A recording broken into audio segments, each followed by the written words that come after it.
Hi, good afternoon. Welcome to the marketplace. Coming up this afternoon, customers of Black Shield Capital Management Limited, formerly Gold Coast Fund Management, block entrance to Ministry of Finance to demand payment of their locked-up funds. I need my money. I said here. Since from yesterday, I haven't been eating. We have blocked the entrance. Why? Because no one is attending to our needs. Also coming up, Bank of Ghana to close down some non-bank financial institutions facing serious liquidity challenges. Not been able to raise the necessary resources which would allow those institutions, to be resolved and the depositors' funds returned to them. It's an issue that we are looking closely at. Plus, MTN justifies 15% increase in prices of all products and services, insisting it's needed to sustain investments and new innovations. But how will that impact tech businesses? We'll discuss on Let's Talk Tech. My name is Darryl Kwao. Thanks for being with us. Details coming up.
Customers of Black Shield Capital Management Limited, formerly Gold Coast Fund Management, have blocked their entrance to the Ministry of Finance to demand payment of their locked-up funds. This is part of a 36-hour picketing of the ministry to compel government to pay their monies. James Aveji was there for Joy Business. Yesterday at about 11 a.m.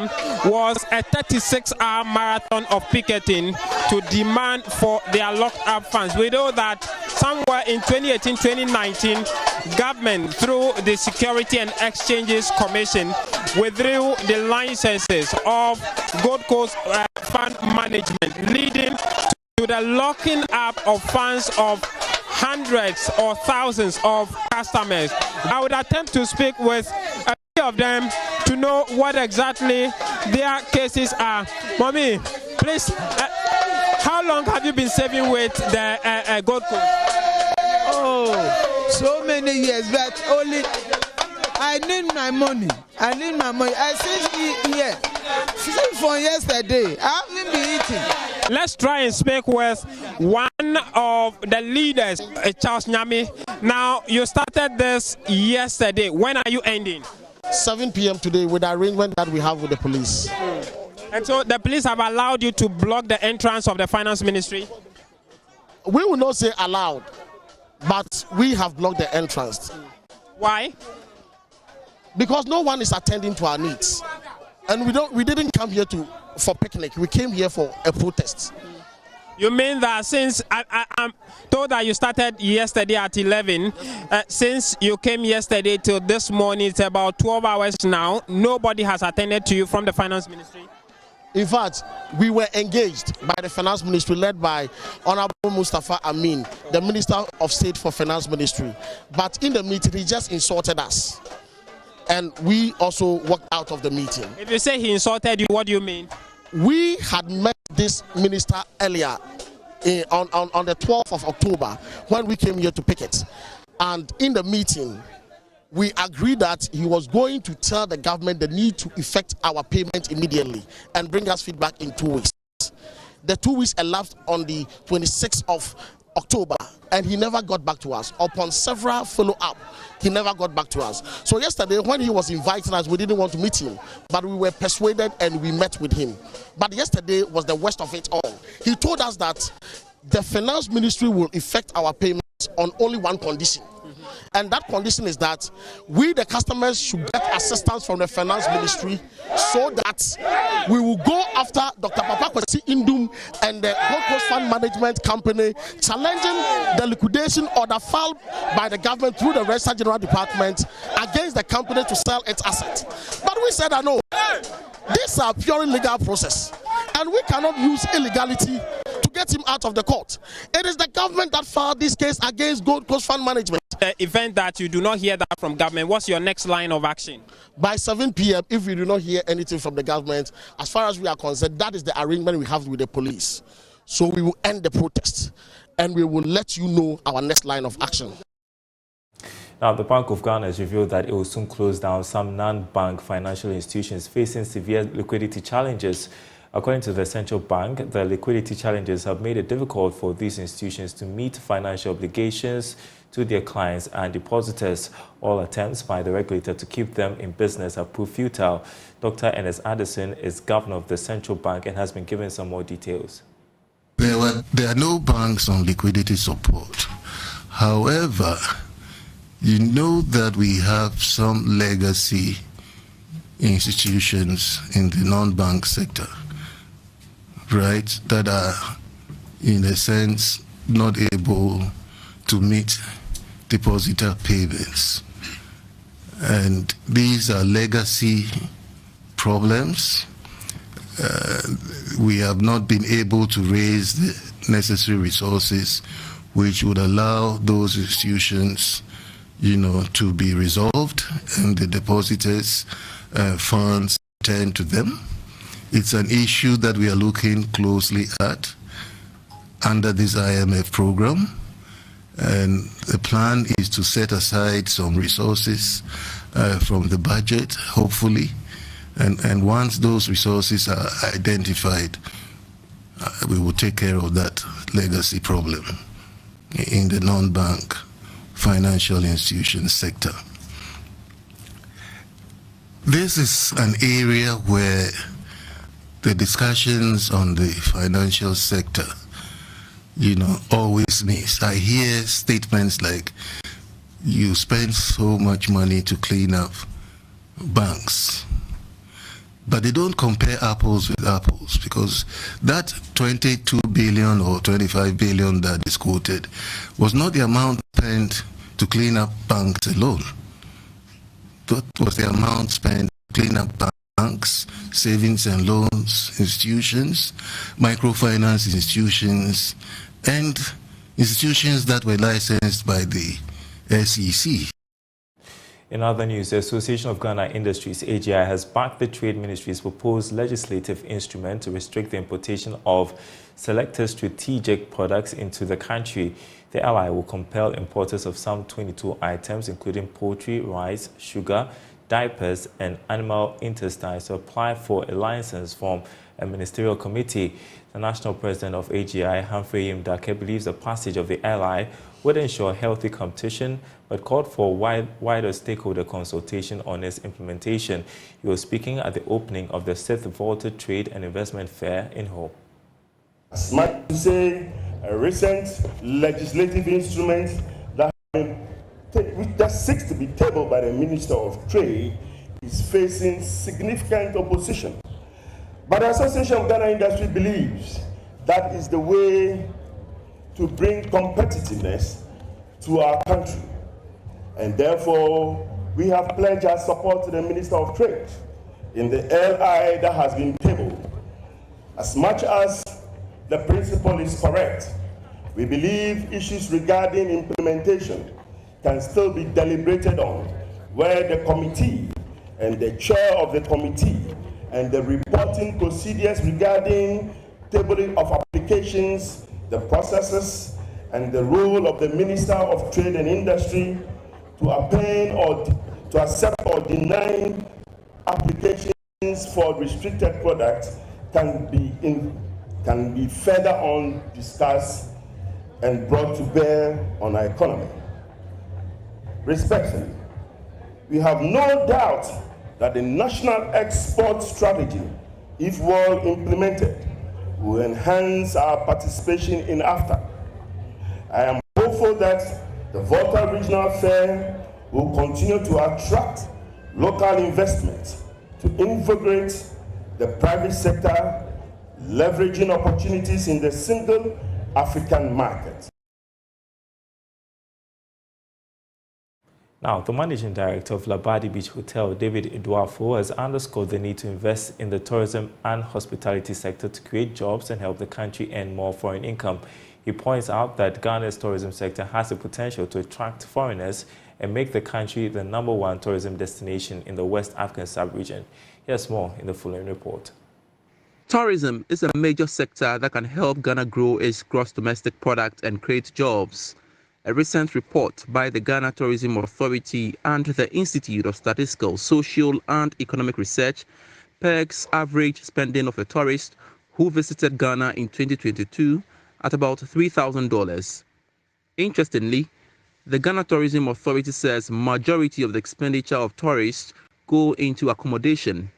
Managing Director of Labadi Beach Hotel, David Eduafo, is of the view that the country can increase its foreign earnings from the sector by investing in the hospitality industry. COVID, yes, but it also depends on how you look at it, whether you look at the glass half full or half empty.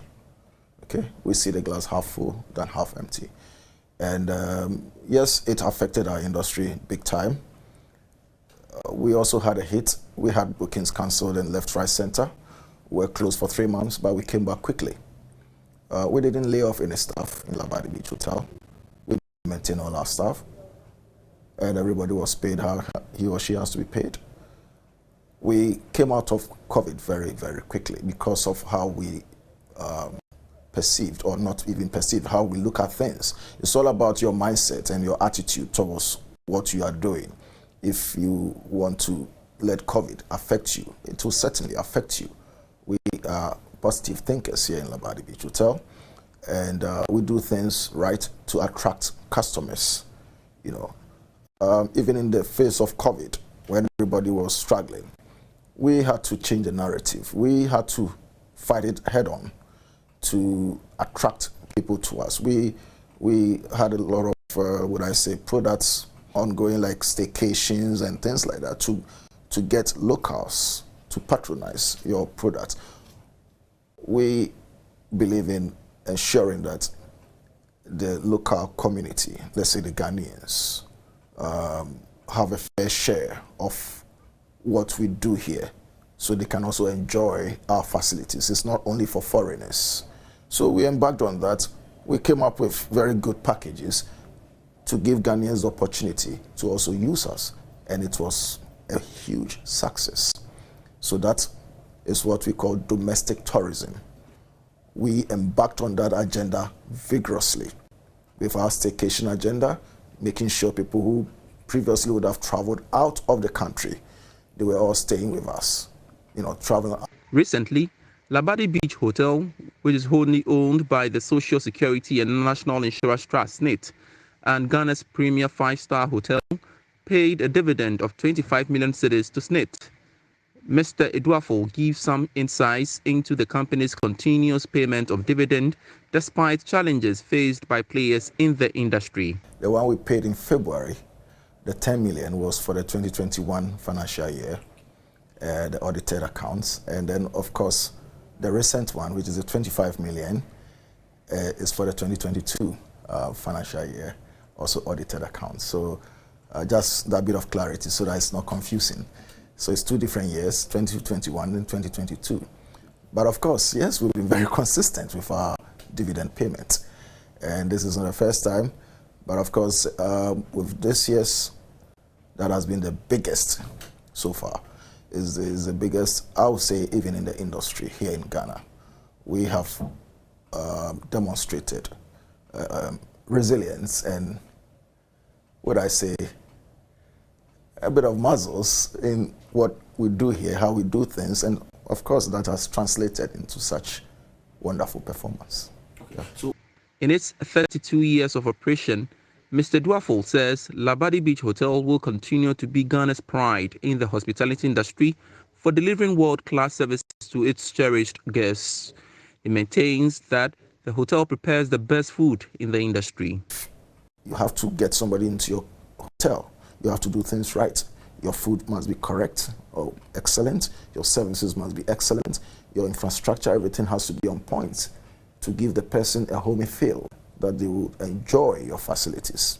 So we did all this and ensured that the guests that comes to us, we took good care of them. And that's a ripple effect. Once you do things right, you know, it rolls on and on and on. People talk about it. And don't forget, in marketing, word of mouth is one of the best tools to market your product.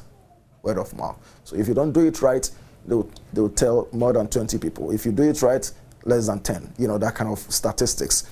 We have the best food and quality food in this country. No two ways about it. And nobody can beat Labadi to the food. And to maintain that quality and standard, you need the right ingredients, the right products for the kitchen or to cook. If you want to buy beef in Ghana, too bad you don't get the quality. So you have to go out and import beef from the right places. We import beef from South Africa. And it's a lot of money. Because if in duties alone to clear the beef is mind-blowing. For the future, Mr. Iduafo promised that the hotel has more under its sleeve for its cherished customers.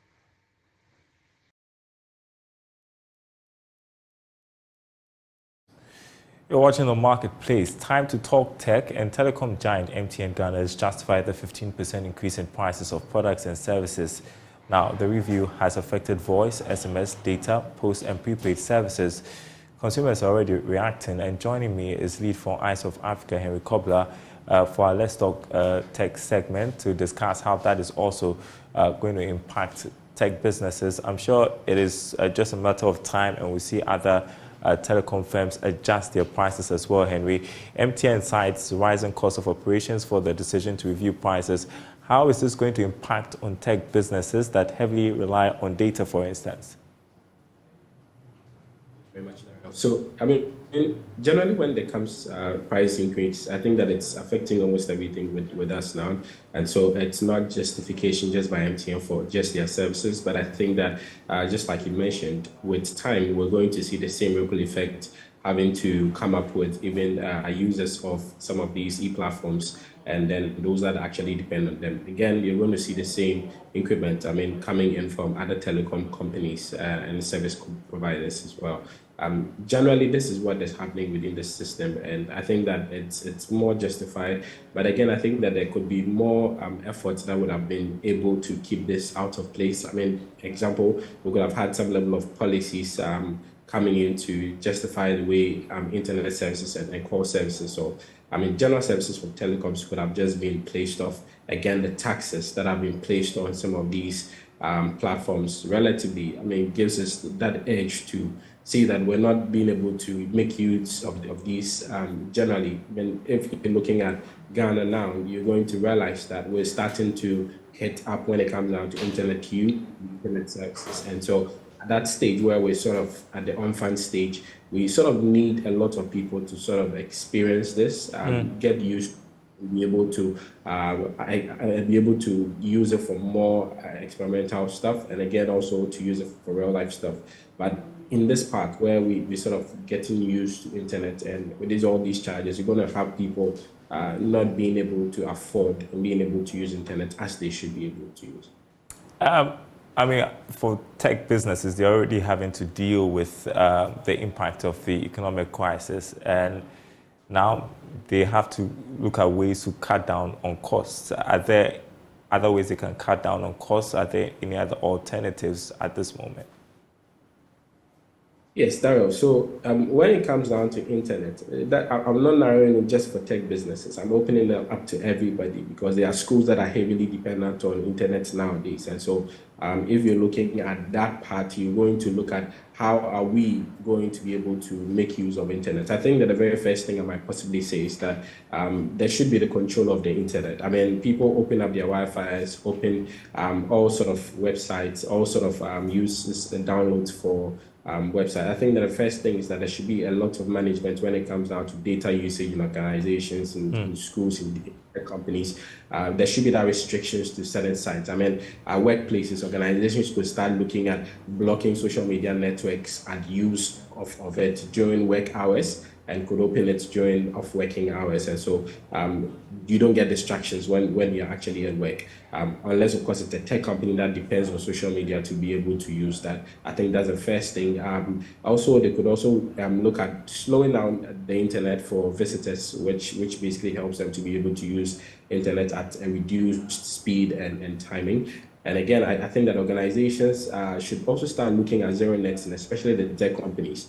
They could start looking at zero net in their applications. And so they could have a deal with the telecom networks. And so having accesses to their platforms are not going to cost data to their users. I think that can be a very good way where organizations could have heightened use for their networks during these periods where internet is very costly. I think one of the things as well that organizations and schools could also do is also to have a deal with the telecom companies. I mean, I think it would help where, I mean, you're having a particular amount of gig being allocated to students at a reduced cost because you sort of know the usage of your students and all of that. I've seen with organizations as well. I've seen some organizations having a package which is in for their workers and employers. I think that's a way to go as well. And I think that generally we could also look at how we use internet. I think that people sort of misuse a lot of internet. There's been that survey that comes out that talks about how people sort of misuse data. I mean, people buy data just to look at statuses,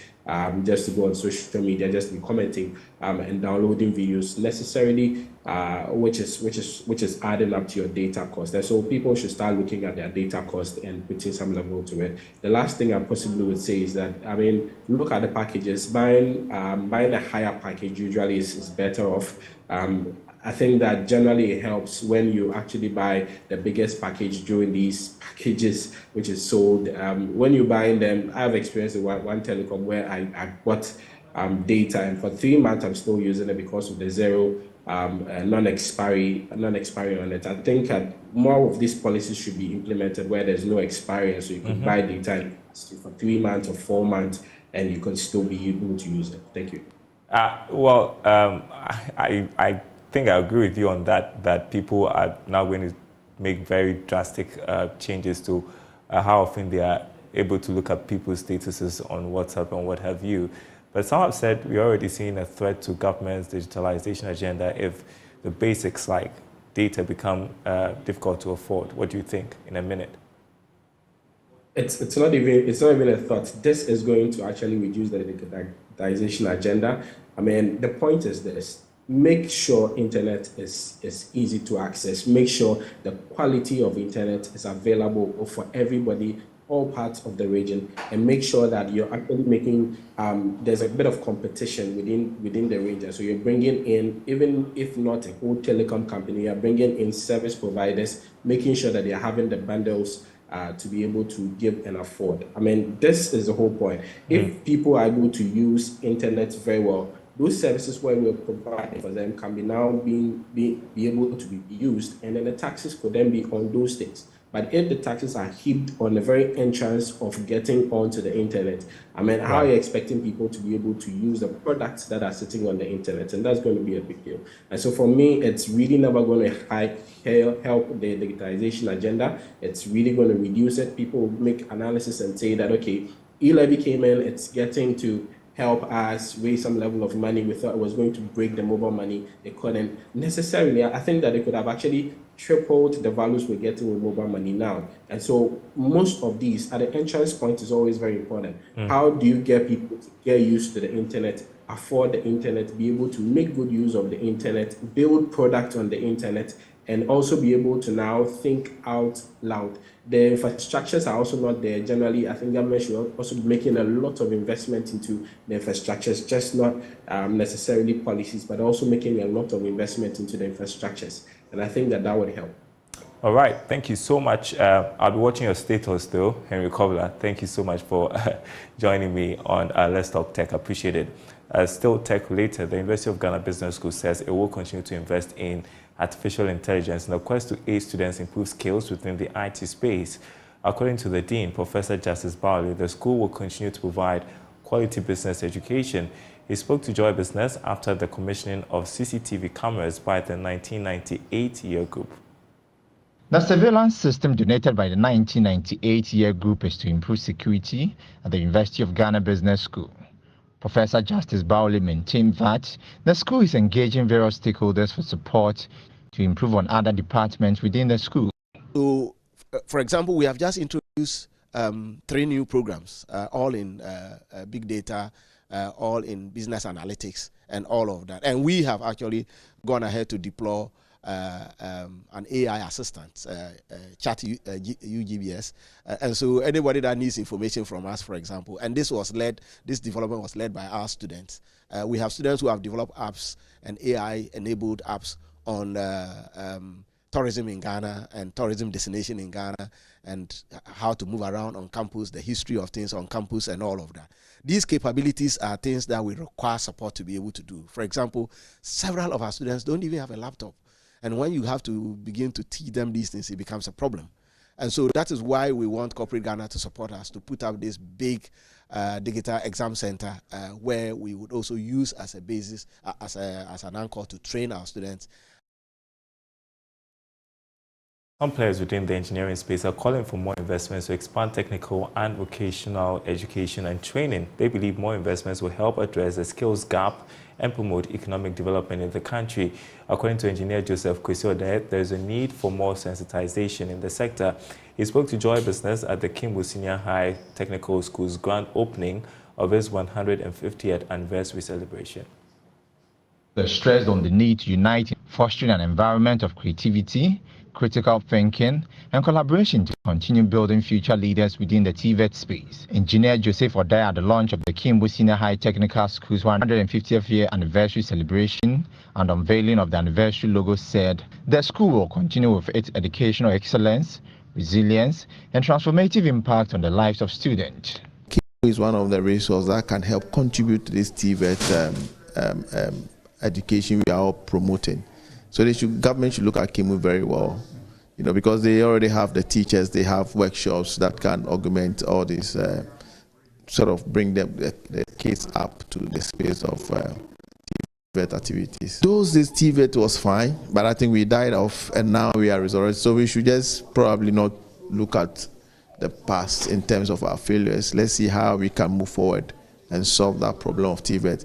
We need to encourage it. We need to encourage the TVET education because it's very good. It's a hands-on stuff. So if we got our kids in there, it can really help Ghana grow very well. And that's the marketplace. Thanks for watching, everyone. There is more news on our website, myjoyonline.com/business. Our top story there, we brought it to you this afternoon. BOG to close down some distressed non-bank financial institutions. Also, LI seeking to restrict imports will be a punishment and impede trade. That's Guta. That's a different perspective from what we've heard from the AGI this afternoon. myjoyonline.com/business. My name is Darryl Kwao. Thanks for watching. We will be back same time tomorrow.